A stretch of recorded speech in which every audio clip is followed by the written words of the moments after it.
Imagine yourself in a bustling cafe in early 20th century Chicago. George Ritzer sits at a wooden table, scribbling notes on the intellectual beasts of sociology, Marx, Weber, Durkheim, whispering stories of societies in flux. But why do these thinkers still grip us? What if understanding their lives could reshape how you see the modern world's madness? Stick around. We're about to unravel not just theories, but the pulse behind them. Every sociological theory isn't just ideas. It's born from the fire of its creator's era. Let's meet the giants and see their sparks fly. Karl Marx wasn't just a philosopher hiding in a study. He was a man kicked around by the Industrial Revolution's chaos in 19th century Europe. Walking the smoky streets of London, Marx saw factories churning not just products but inequality itself. His theory of class struggle came alive as workers fought for scraps while owners reaped millions. So his ideas ignited revolutions not just in books, but on streets worldwide.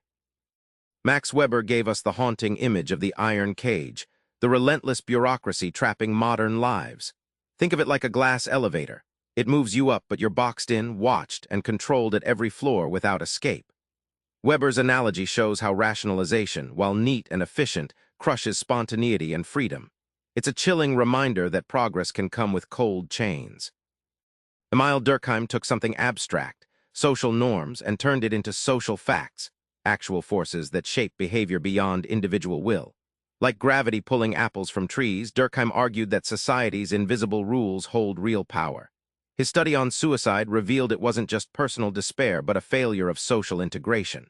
So the payoff? We're woven into society like threads, tear one loose and the fabric unravels.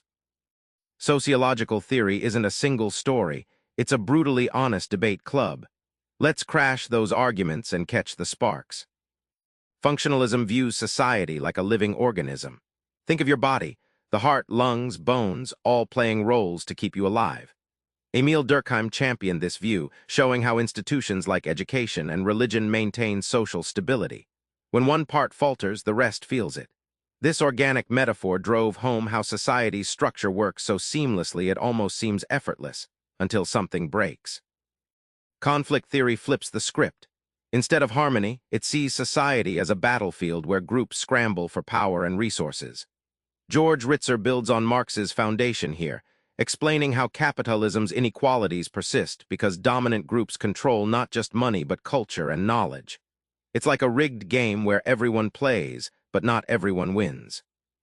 Symbolic interactionism zooms in closer, down to your face during a conversation. It's all about the meanings we create together through gestures, language, and symbols. George Herbert Mead and Herbert Blumer uncovered how daily interactions shape identities and social reality itself. Picture a dance where each step changes the rhythm.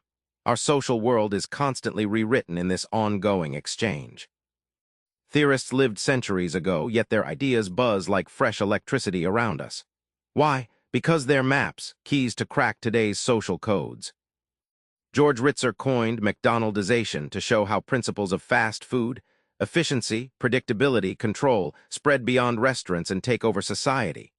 Imagine ordering life a la carte, but it's all the same flavorless combo. This theory helps you spot how convenience can trap us in systems that value speed over humanity, from schools to shopping malls. Looking into theorists' lives adds surprising textures to their ideas. For example, Weber's Protestant upbringing deeply shaped his views on capitalism and work ethic. These biographical insights explain why theories aren't cold frameworks but human attempts to wrestle with their own worlds. It's like knowing the painter's story makes the art hit harder.